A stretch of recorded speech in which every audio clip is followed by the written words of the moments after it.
नमस्कार. Chat GPT तर आपण सगळेच वापरतो, नाही का? पण कधी विचार केलाय की आपण फक्त एक सामान्य वापरकर्ते न राहता या शक्तिशाली एआयचे डायरेक्टर बनू शकतो? आज आपण हेच कौशल्य शिकणार आहोत. असं कधी झालंय का, की चॅट जीपीटीला काहीतरी विचारलं आणि उत्तर मात्र अगदीच विचित्र किंवा काहीच कामाचं नाही असं मिळालं?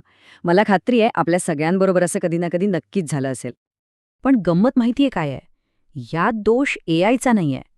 खरा खेळ आहे तो आपण त्याला काय सूचना देतो याचा.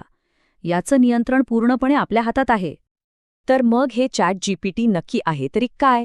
याला असं समजा की हा आपला एक प्रचंड हुशार असिस्टंट आहे, पण तो प्रत्येक गोष्ट अगदी शब्दशः घेतो. त्याला जे सांगू अगदी तेच तो करतो. आता थोडं टेक्निकल भाषेत बोलायचं झालं तर चॅट जीपीटी हे एक लार्ज लँग्वेज मॉडेल आहे किंवा LLM.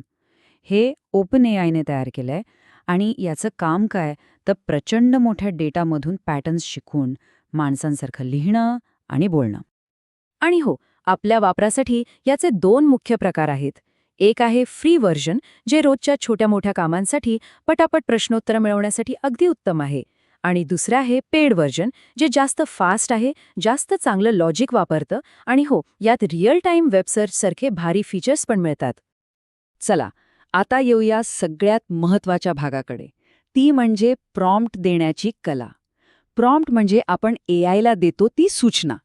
इथेच चॅट जीपीटीची खरी ताकद लपलेली आहे आणि ती अनलॉक करण्यासाठी एक सोपा फॉर्म्युला आहे 4Cs. हे नेहमी लक्षात ठेवायला हवं की आपल्याला जे उत्तर मिळतं त्याची क्वालिटी पूर्णपणे आपण दिलेल्या इनपुटवर अवलंबून असते. म्हणजे बघा, इथले एडिटर आणि डायरेक्टर आपणच आहोत. आणि हा डायरेक्टरचा रोल चांगल्या प्रकारे निभावण्यासाठी फक्त 4 गोष्टी लक्षात ठेवायच्यात. फक्त 4. तर हे 4 Cs नेमके आहेत तरी काय? पहिला सी आहे कॉन्टेक्स्ट, म्हणजे संदर्भ. चॅट जीपीटीला एक भूमिका द्या. त्याला सांगा, तू एक अनुभवी मार्केटिंग स्ट्रॅटेजिस्ट आहेस, असं समजावून सांगा. दुसरा सी आहे क्लॅरिटी, म्हणजे स्पष्टता. आपल्याला काय हवंय हे अगदी नेमकं सांगा. उदाहरणार्थ, मला 5 मुद्द्यांची यादी तयार करून दे. तिसरा सी आहे कन्स्ट्रेंट्स, म्हणजे मर्यादा. उत्तराची भाषा कशी हवी, फॉर्मल की कॅज्युअल, ते किती मोठं असावं, या सगळ्या मर्यादा त्याला सांगा.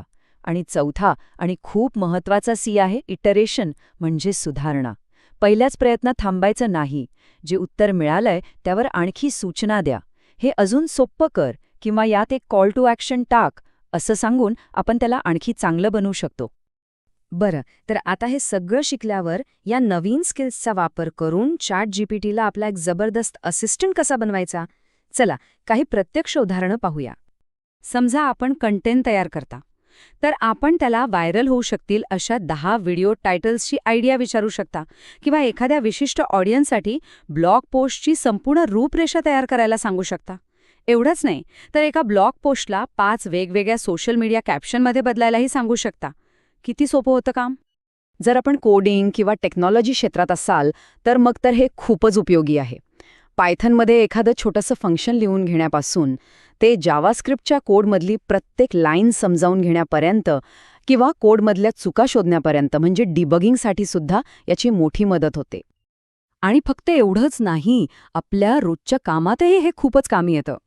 एखादा मोठा ईमेल किंवा आर्टिकल वाचायला वेळ नाहीये, त्याचा सारांश काढून घ्या.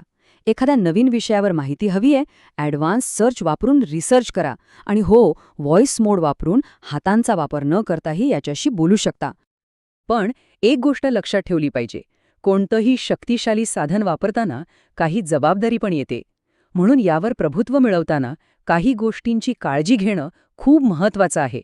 चला पाहूया ते नियम. हे समजून घेणं खूप गरजेचं आहे की चॅट जीपीटी कधीकधी हॅलोसिनेट करतं. याचा अर्थ काय? तर ते कधीकधी अशी माहिती तयार करतं जी वाचायला अगदी खरी वाटते, पण प्रत्यक्षात पूर्णपणे खोटी असते.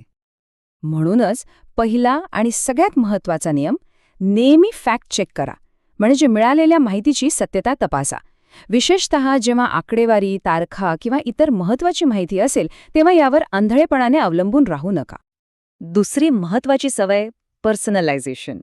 म्हणजे चॅट जीपीटीने जे काही उत्तर दिलंय त्याला स्वतःची एक ओळख द्या.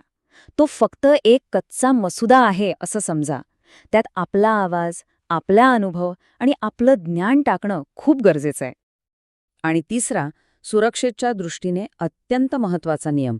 कोणतीही संवेदनशील माहिती, मग ती वैयक्तिक असो किंवा कामाशी संबंधित गोपनीय माहिती, ती कधीही ChatGPTमध्ये टाकू नका. शेवटी एकच गोष्ट लक्षात ठेवायची आहे, AI हे फक्त एक साधन आहे, एक हत्यार. त्याचा वापर कसा करायचा ही निवड पूर्णपणे आपली आहे. तर विचार करा, आपण ह्या शक्तिशाली साधनाचा वापर कसा करणार आहोत.